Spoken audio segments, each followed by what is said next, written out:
왜 나만 착하게 살아야 해? 착한 척, 괜찮은 척 하느라 지쳐버린 이들을 위한 위로. 착하다라는 가면 속 지독한 외로움. 왜 나는 착한 사람이 되었을까? 뭘 먹고 싶냐는 질문에 아무거나 라고 말합니다. 거절을 못해 가입한 보험만 해도 몇 개입니다. 웃기지 않은데 주변에서 웃으니 따라 웃습니다. 돈을 빌려주고 관계가 틀어질까봐 돌려달라는 말을 못합니다. 화가 나도 말로 표현하지 못하고 남들이 먼저 눈치를 채도록 일부러 불편한 티를 냅니다. 혹시 이거 내 얘기 아니야? 라는 생각이 들지 않았나요? 착하다는 말을 듣지만 정작 본인은 공허하고 외로운 사람들이 있습니다. 이런 사람들은 나를 특별히 싫어하는 사람도 없지만 특별히 좋아하는 사람도 없어 라고 느낍니다. 그러면서도 나보다는 너를 우선으로 생각해야 한다는 강박관념에 착한 사람, 성격 좋은 사람이라는 평가에 집착합니다. 남에게 맞추어 살았기 때문에 딱히 좋아하는 음악 장르도 영화배우나 감독도 없습니다. 이렇게 늘 착한 사람 가면을 쓰고 살아갑니다. 혹시 당신도 그런가요? 대학교 수업에서 만난 인국님은 초등학교 6학년 때부터 중풍에 걸린 할머니와 살고 있습니다. 학교가 끝나면 바로 집에 와 할머니를 간호해 드려야 했습니다. 인국님은 가족이니까 집에는 나밖에 없으니까 어쩔 수 없어 라고 생각했습니다. 그런데 당연하다고 생각했던 역할이 사춘기를 겪으며 당연하지 않게 느껴졌습니다. 할머니를 돌봐야 하는 것이 짜증나고 귀찮아지기 시작했다고 합니다. 결국 인국님은 가출을 했습니다. 그런데 인국님이 집을 떠나 있는 동안 할머니가 돌아가셨습니다. 인국님은 집이 아닌 장례식장에서 할머니의 마지막 모습을 보았습니다. 장례가 끝난 후 집으로 돌아온 부모님은 인국님을 혼내지 않으셨다고 합니다. 오히려 부모님은 그동안 할머니 돌봐드리느라 정말 고생 많았지. 엄마 아빠는 이렇게 착한 아들을 둬서 정말 고맙구나. 그리고 미안하다. 라고 하시며 인국님을 안아주었습니다.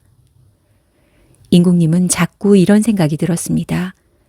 나는 그런 아들 아닌데 빨리 게임하고 싶은 마음에 대충 돌봐드렸는데. 인국님은 마지막 수업 때 이렇게 말했습니다.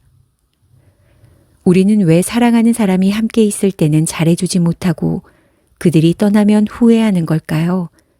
그 이후로 전 가식의 가면을 쓰기 시작했습니다. 할머니께 제대로 된 손자 노릇을 하지 못했다는 죄책감, 그런 저를 칭찬해 주시던 부모님에 대한 부채감 때문이었습니다. 남의 부탁을 거절하지 못하고 착하게 보이려고 했습니다.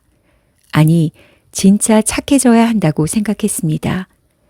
하지만 후회는 항상 남았고 무엇보다 너무 지쳐갔습니다. 사실 저는 제가 가면을 쓰고 있다는 사실조차 몰랐습니다. 그러나 이제는 알게 되었습니다. 그리고 죄책감에서 비롯된 가면을 벗어야 되겠다고 다짐했습니다. 저는 있는 그대로의 저를 받아들이려고 합니다. 괜찮은 척 가면을 쓰면 돌아오는 것. 우리는 모두 어렸을 적에 받은 상처가 있습니다. 가정에서 받은 상처, 친구들이나 주위 사람들에게 받은 상처가 가면을 쓰게 됩니다. 인정받고 싶고 최고가 되고 싶고 친구가 많았으면 좋겠던 우리는 밝은 척, 괜찮은 척, 잘하는 척, 잘 아는 척 행동했습니다. 그런 척들의 가면은 우리를 힘들고 외롭게 합니다. 척으로 보이는 모습은 진짜 내가 아니니까요. 우리는 내 진짜 모습을 보이기 싫어 가면을 쓸 때가 많습니다. 하지만 언젠가 가면을 벗어야 할 때가 옵니다. 그렇다면 우리는 주로 언제 가면을 벗을까요? 잘 보이고 싶은 사람 앞에서 가면을 쓰고 그러지 않아도 되는 사람 앞에서는 벗는 경우가 많습니다. 사회생활할 때는 가면을 쓰고 가족 앞에서는 가면을 벗는 이유입니다. 다른 사람에게는 잘하면서 가족에게만 유독 화를 잘 내는 아버지들도 있습니다. 사회생활 하느라 쓴 가면을 벗을 수 있는 유일한 대상인 가족에게 화를 쏟아내는 것입니다. 연인이 다툴 때 내가 이럴 줄 몰랐다. 너 이런 사람이었어? 라고 합니다. 가면을 벗은 진짜 모습이 보이기 시작했다는 의미일 것입니다. 항상 가면을 벗고 100% 순수하게 살 수는 없습니다. 하지만 내가 언제 누구 앞에서 어떤 가면을 쓰는지 알아야 합니다. 그리고 그럴 수밖에 없었던 나 자신을 인정하고 위로하고 보듬어 주어야 합니다. 그래야 좀 더 얕은 가면으로 바꿀 수 있고 가면을 벗을 때도 자연스러워져서 진실한 모습이 나오게 됩니다. 누구나 거짓이 아닌 진심을 원합니다. 그리고 꾸미지 않은 솔직함, 있는 그대로의 자연스러움을 원합니다. 전 착하게 살아야 하는 줄 알았습니다. 착하게 사는 것이 잘 사는 것이라는 확신은 꽤 오래 갔습니다. 하지만 그것은 내 생각과 감정의 자연스러운 흐름을 역행하는 것이었죠. 오랫동안 내 생각과 감정은 내 것이 아니라 지금 내가 상대하는 사람의 것이었습니다. 다른 사람의 감정을 따라 살면서 저는 꽤 힘들어 했습니다. 배려였지만 내가 빠져 있는 슬픈 배려였고, 착하지만 내가 빠져 있는 답답한 착함이었습니다. 전 자신과 약속했습니다. 지금부터라도 내 감정과 내 생각의 자연스러운 흐름을 바라보자.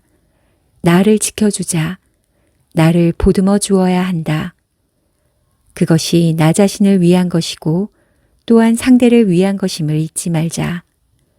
저는 그렇게 조금씩 내 감정과 생각의 흐름을 사랑하기 시작했습니다. 부모가 대신 살아줄 수 없는 내 인생. 우리는 항상 선택의 갈림길에 섭니다.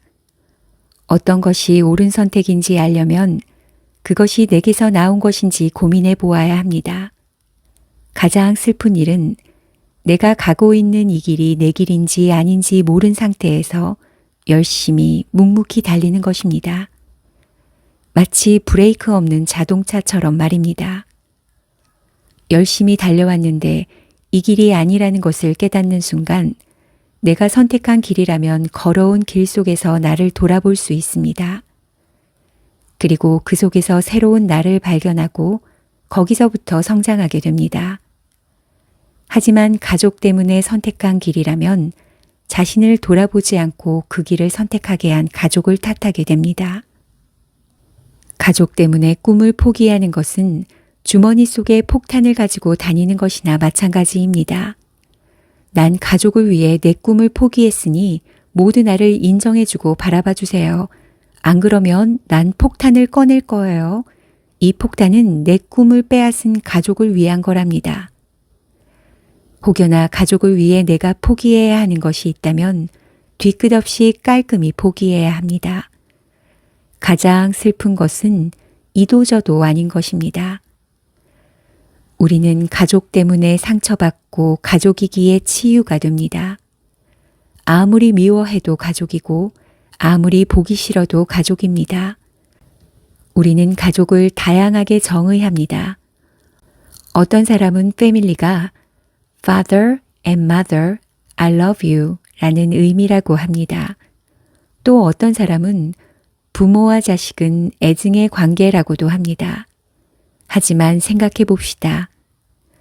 가족이라는 이유만으로 우리는 얼마나 함부로 대해야 합니까? 사랑이라는 이유만으로 우리는 얼마나 상처를 주어야 합니까?